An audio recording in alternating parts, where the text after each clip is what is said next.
Don't feed her, Ethan. People like that come back. The words cut across the truck stop like a cold draft slipping under a door, sharp enough to make every tired face near the coffee counter turn. It was 11:47 on a Thursday night at Whitmore Stop 17, 20 miles outside Columbus, Ohio, where sleet tapped against the glass windows and the highway lights blurred into long yellow streaks. Ethan Miller stood beside the microwave with a dented blue lunchbox in his hand, the kind with scratches around the handle and one corner bent from too many years riding in the passenger seat of an old pickup. Inside was the last meal he had packed for himself after a 12-hour shift fixing delivery vans behind the station. Chicken noodle soup in a thermos, 2 slices of bread wrapped in foil, and half an apple his daughter Grace had insisted he take because, as she put it, grown-ups needed dessert too. Across the lobby, a woman in a soaked gray coat had slipped down beside the vending machines. Her hair clung to her cheeks. Her hands trembled around an empty paper cup. She looked like the kind of person people noticed only long enough to avoid. Derek Sloan, the night manager, stepped from behind the register with his name badge shining under the fluorescent lights. "Ma'am, you can't stay here," he said, loud enough for the truckers to hear. "This is private property."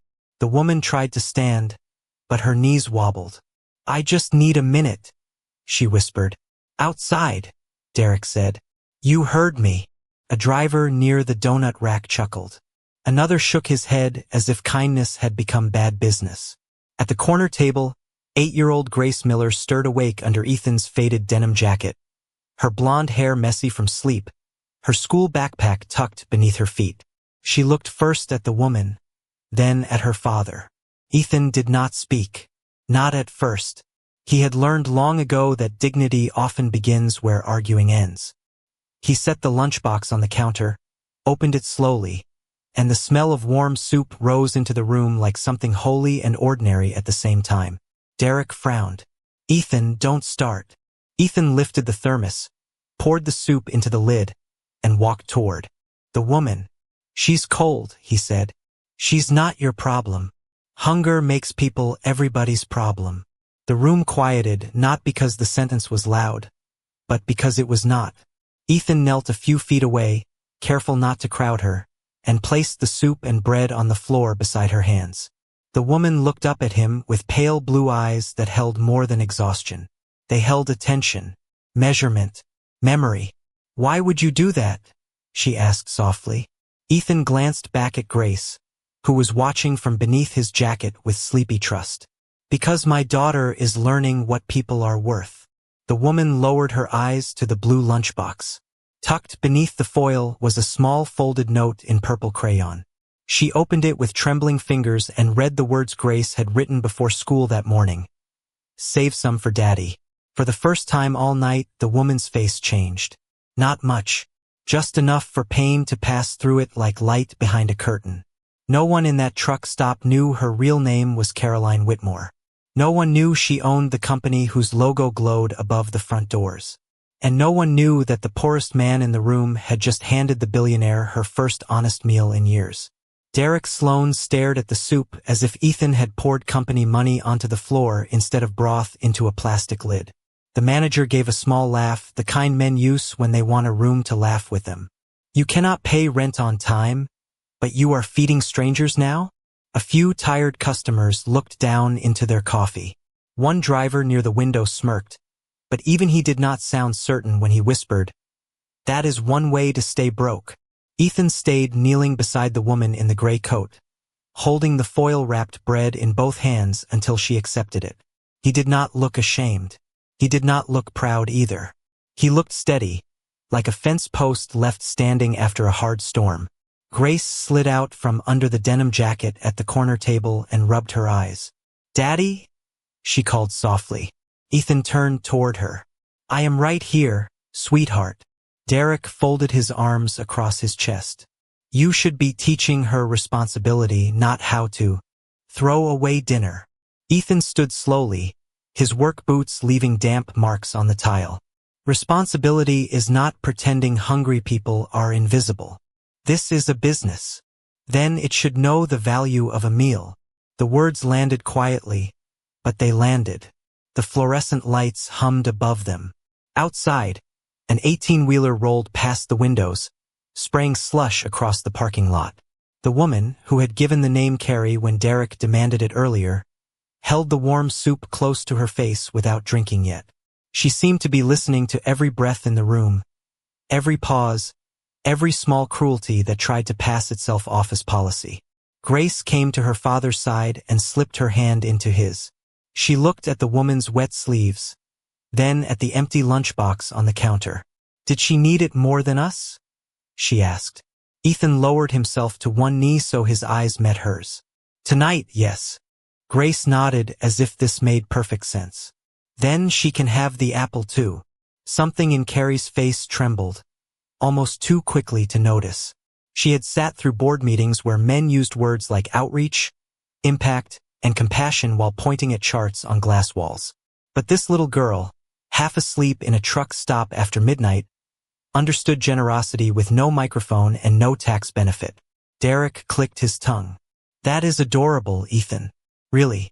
But when your landlord calls again, maybe you can pay him with kindness." This time, the room went still for a different reason.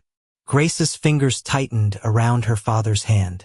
Ethan looked at Derek, not with anger, but with the tired patience of a man who had been measured by money too many times. "My daughter is warm. She is safe. She knows she is loved. I am not as poor as you think." Derek opened his mouth, then shut it. Carrie finally lifted the soup and drank. It was plain chicken noodle, a little too salty, with soft carrots and rice at the bottom. To anyone else, it would have been leftovers. To her, under those buzzing lights, it tasted like a verdict. Then her eyes drifted past Ethan's shoulder to the large blue and white poster beside the restroom hallway. Whitmore Winter Meal Program. Everyone gets okay. No one sleeps hungry. The slogan hung there in glossy letters, clean and expensive, while the man paid barely enough to survive had done what the company promised and failed to do.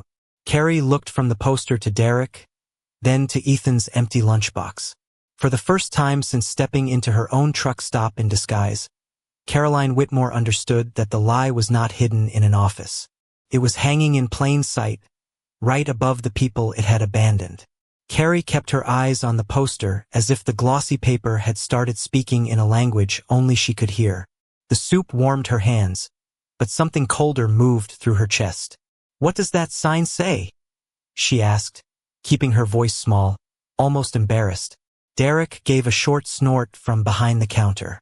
"You can read the door well enough when it says open." Ethan did not answer Derek. He picked up a napkin, wiped a little soup from the edge of the plastic lid, and looked at the poster. "Whitmore Winter Meal Program," he read slowly. "Free hot meals. Emergency shelter referrals. Medical vouchers for families in crisis." Grace leaned against his side, still half asleep, listening like her father was reading from a schoolbook. Carrie lowered her gaze. "That sounds nice." Ethan gave a quiet breath that was not quite a laugh. It held too much weariness to be humor. "They put that up after my wife died." The humming lights seemed louder. Even Derek stopped moving for half a second, though he quickly pretended to count bills in the register. Carrie looked at Ethan with careful eyes. "Your wife." Ethan folded the empty foil and placed it neatly inside the blue lunchbox. Anna Miller." Her name entered the room gently, but it changed the air. Grace looked down at her shoes. Ethan rested one hand on her shoulder, not to silence her, but to hold the memory with her. "She got sick during a winter storm 3 years ago. Nothing dramatic at first. Fever, chest pain. Then the roads iced over and the clinic told us to call the emergency assistance number printed on one of those flyers. Same foundation, same promise." Carrie felt the spoon grow heavy in her fingers. The name Anna Miller had crossed her desk the week before in a file marked closed. Applicant unreachable. No confirmed eligibility. No further action required. It had been one of hundreds of names in a digital archive Preston Hale called Routine Cleanup. But now that name had a husband in work boots and a daughter wearing a faded pink hoodie inside a truck stop at midnight. "Did they come?" Carrie asked. Ethan looked toward the windows where sleet streaked the glass in crooked lines. "No." Derek cleared his throat, sharp and nervous. "Ethan, Nobody needs your life story. Ethan did not raise his voice. She called 7 times. Grace whispered, Daddy called too. Ethan nodded once. I did. From my phone, from the neighbor's phone, from the pay phone outside Miller's pharmacy because my battery died. 7 calls. They said a driver was assigned. Then they said the driver could not locate the address. Then they said the case was transferred. Carrie swallowed. The soup no longer tasted warm. Tasted like responsibility. And after? She asked. Ethan closed the lunchbox with a soft metallic click. Afterward, a van came to town with cameras. They handed out blankets near the church steps. Took pictures with the mayor. That poster went up 2 days later. Grace looked at Carrie, innocent and direct. My mom liked chicken soup. Carrie could not speak for a moment. She had spent years believing compassion could be managed through reports, scheduled through departments, and measured in clean percentages. But a percentage had never sat across from her with tired blue eyes. A report had never written save some for Daddy in purple crayon. From behind the counter, Derek forced a laugh that sounded too thin to be real. People always remember things worse than they were. Ethan looked at him then, quiet and unblinking. No. Some things are worse because people keep pretending they were paperwork. Carrie turned back to the poster, to the bright slogan that promised everyone would get okay. In her mind, she saw the hidden file again, the one Preston had summarized so easily, the one she had almost closed without question. Applicant unreachable. But Anna Miller had not been unreachable. She had called 7 times, and someone had chosen not to hear her. Carrie lowered the empty soup lid to the floor with both hands, careful, almost reverent, as if returning something borrowed from a church. The room had begun to move again, but not naturally. The driver near the donut rack cleared his throat. The cashier wiped the same spot on the counter 3 times. Derek kept glancing at the poster, then at Ethan, then at the small security camera above the coffee machines. Carrie saw every glance. She had spent 15 years reading boardrooms, watching men hide fear behind confidence and guilt behind policy. Derek Sloan was not angry because a homeless woman had been fed. He was afraid because one kind act had made the lie visible. She pulled the gray coat tighter around her shoulders and looked up at Ethan. I should tell you something, she said quietly. Last week, I took food from a gas station. Grace's eyes widened, not with judgment, but with the serious concern children have when adults confess pain badly. Derek stepped forward at once, seizing the moment like a man grateful for a weapon made of words. There it is. You hear that, Ethan? She admitted it. You are feeding a thief in front of your kid. Ethan did not step back. He did not look at Carrie differently. He only crouched again so his voice would not carry like an accusation. Did someone feed you before you took it? The question stopped her. Not because it was complicated, but because it was merciful. Carrie had expected suspicion. She had expected pity. She had even expected a lecture about choices, work, and responsibility. She had not expected a poor man with an empty lunchbox to ask whether the world had failed before she did. For a moment, Caroline Whitmore almost forgot to be Carrie. No, she whispered. Ethan nodded, as though that answered more than enough. Then I am sorry nobody got there sooner. Derek slapped his palm lightly on the counter. Not hard, but loud enough to make Grace flinch. Absolutely not. I am not having this place turned into a shelter.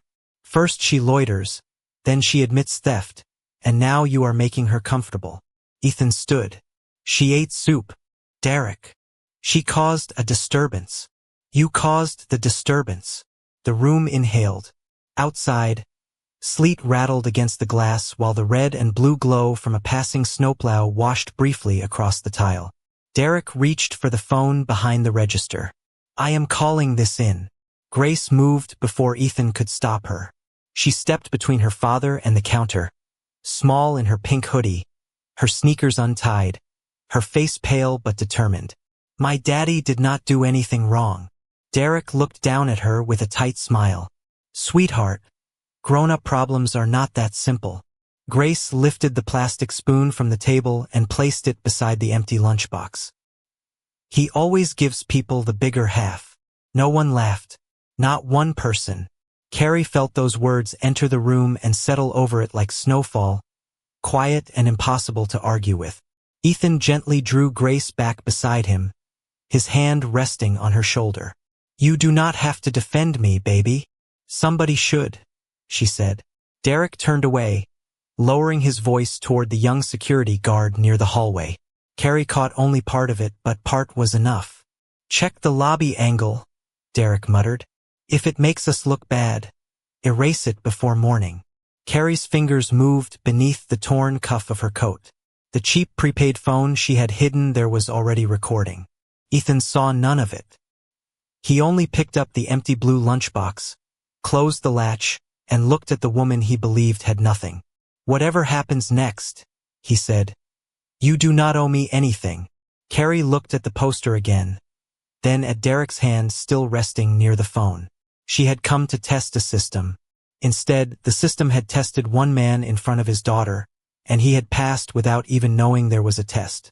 The call did not bring sirens.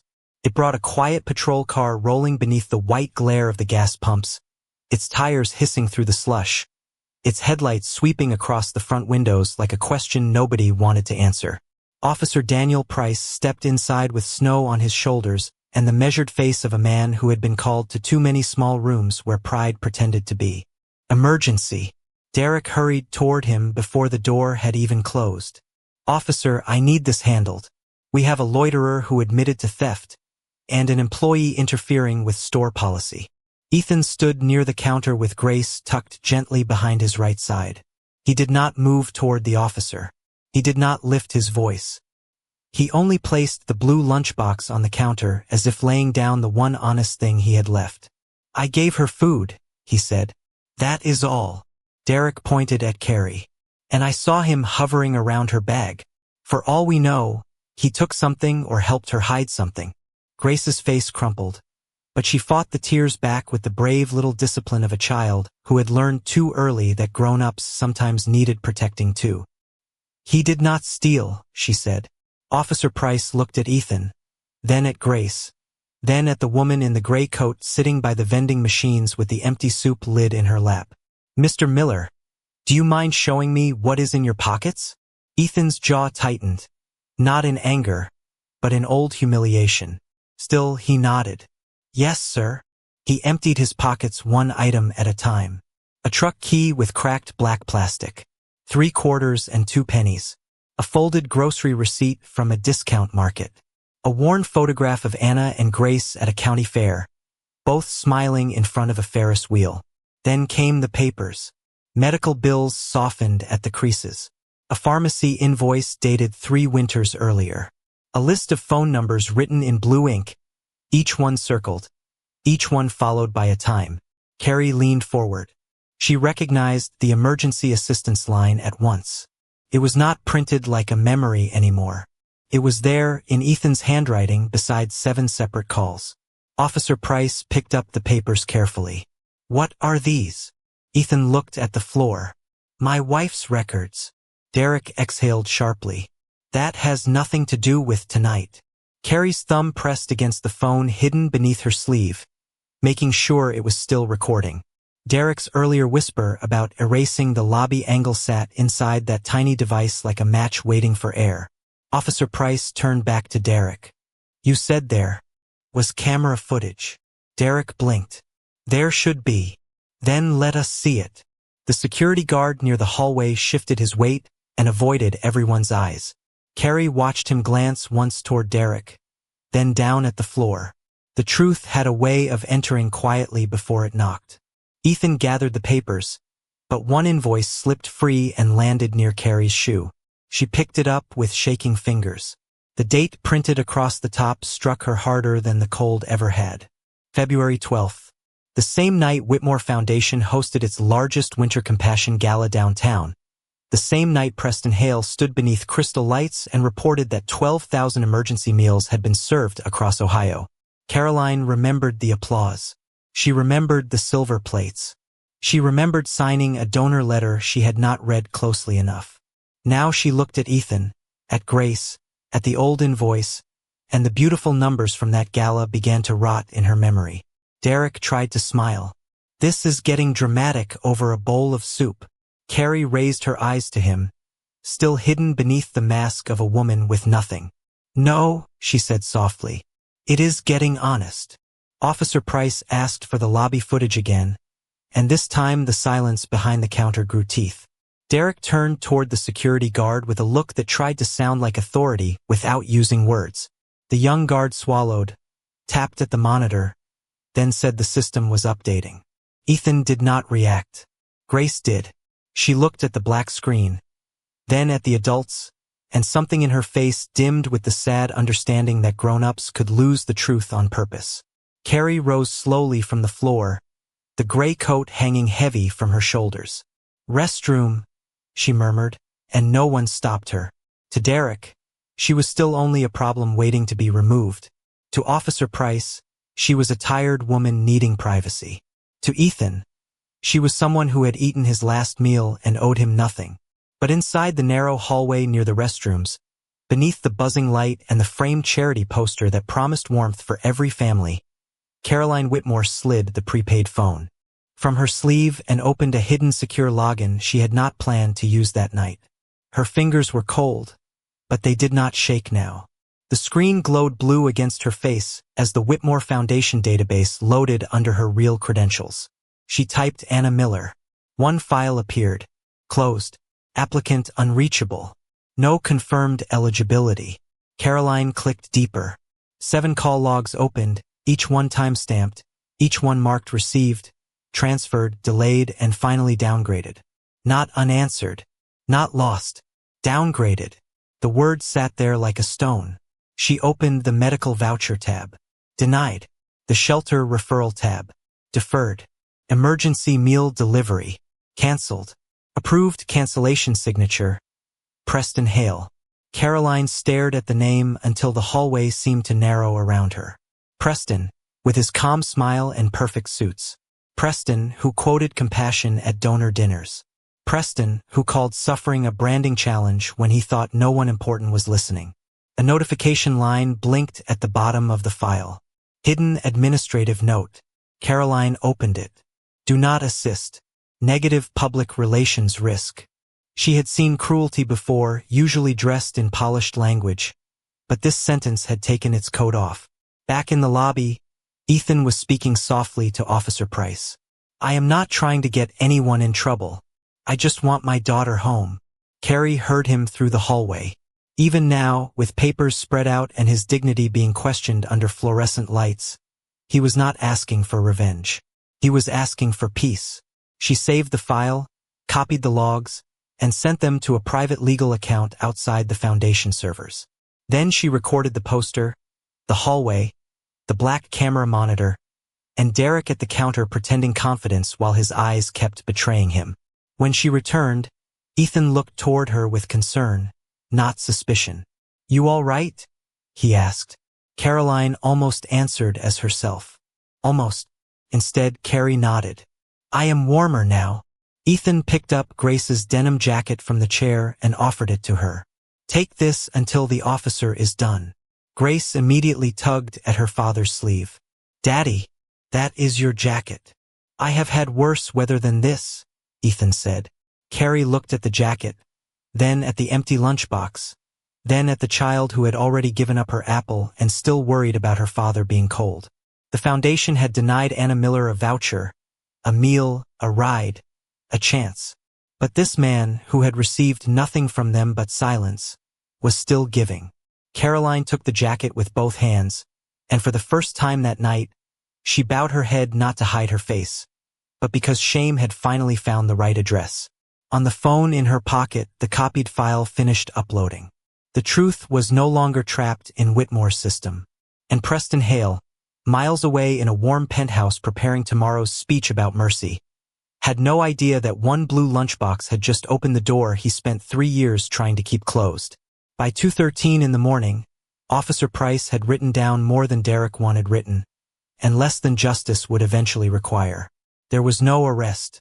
There was no accusation that could stand once the story was spoken out loud. A man had shared food. A child had told the truth. A woman with rain in her coat had eaten what was given. Still, the damage in the room remained, quiet and sour, like coffee burned too long on a warmer. Ethan gathered Grace's backpack, his papers, and the empty blue lunchbox. Carrie stood near the door wrapped in his denim jacket, watching him tuck the folded note back inside. "May I return that for you?" she asked. Ethan glanced at the jacket on her shoulders. "You can bring the jacket back whenever you are warm." Grace reached for the lunchbox, then looked at Carrie and held it out with both hands. "You can bring this back too," she said. "So you remember where we are." Ethan started to object, but Grace gave him the small stubborn look that had belonged to Anna. He stopped. Carrie took the lunchbox as if it weighed more than steel. "I will bring it back," she whispered. Ethan nodded. "I believe you." That was the last mercy Caroline expected, and the one that followed her all the way into morning. For hours later, the woman called Carrie disappeared behind tinted glass and private elevators. Caroline Whitmore entered the downtown Columbus headquarters of the Whitmore Foundation in a white wool coat, dry hair pinned neatly behind her ears, black heels tapping against polished marble that had never known slush, hunger, or a child sleeping under a denim jacket. Receptionists straightened. Assistants stood. A security guard said, "Good morning, Miss Whitmore." With the careful respect money teaches strangers to perform, Caroline did not slow down. In her right hand, she carried the dented blue lunchbox. In her left, a folder of copied call logs, medical records, and the hidden note that had turned compassion into a denial code. The boardroom on the 42nd floor was already bright with winter sunlight. 12 executives sat around a long walnut table while Preston Hale stood near the screen rehearsing a line about community trust. He smiled when Caroline entered. "Caroline, perfect timing. We are refining tonight's gala remarks." She walked to the head of the table and set the lunchbox down. The sound was small, a soft metal click, but every conversation died around it. Preston looked at it, amused at first. "Is this some kind of symbol?" Caroline removed Grace's purple crayon note and laid it flat beside the call logs. "No," she said. "It is evidence." The word changed the room. A woman from finance lowered her pen. The legal director sat straighter. Preston's smile stayed, but the warmth left it. "Evidence of what?" Caroline turned on the screen. Anna Miller's file appeared behind her, enlarged and unforgiving. 7 calls. 1 canceled delivery. 1 denied voucher. 1 hidden administrative note. She asked the first question softly. "Who closed Anna Miller's file?" Preston blinked once. "Caroline, individual cases are processed through regional intake." She asked the second question. "Who marked 7 emergency calls as unreachable?" No one moved. Outside the windows, the city woke beneath a pale gray sky, unaware that a dead woman's name had just entered a room built to forget her. Caroline asked the third question, and this time her voice carried the quiet force of someone who had eaten soup from the hands of a man her foundation had failed. "Who decided Anna Miller was a negative public relations risk?" Preston looked at the blue lunchbox, then at the name on the screen. His face changed before he could stop it. Recognition passed through him like a shadow. Caroline saw it. So did everyone else. And for the first time in years, Preston Hale had no prepared sentence ready. That evening, the ballroom of the Whitmore Grand Hotel glowed as if winter had been trained to behave. Crystal lights floated above white tablecloths. Silverware shone beside folded navy napkins. Outside, the city sidewalks were wet with cold rain. But inside, donors in dark suits and evening coats lifted glasses beneath banners that read compassion, dignity, and hope. Ethan Miller stood near the entrance with Grace's hand in his, wearing his cleanest blue shirt and the same work boots he had tried to polish twice before leaving home. He did not know why Caroline Whitmore's office had sent a car for him. He only knew the driver had arrived with an envelope, a polite invitation, and the dented blue lunchbox resting on the back seat like it had been waiting for him. Grace looked around the ballroom with wide eyes. "Daddy, are we supposed to be here?" Ethan squeezed her hand. "We were invited." A woman near the registration table glanced at his boots, then at Grace's faded pink dress, and her smile became smaller. Two men whispered over their programs. Someone laughed softly into a glass. Ethan had heard that sound before.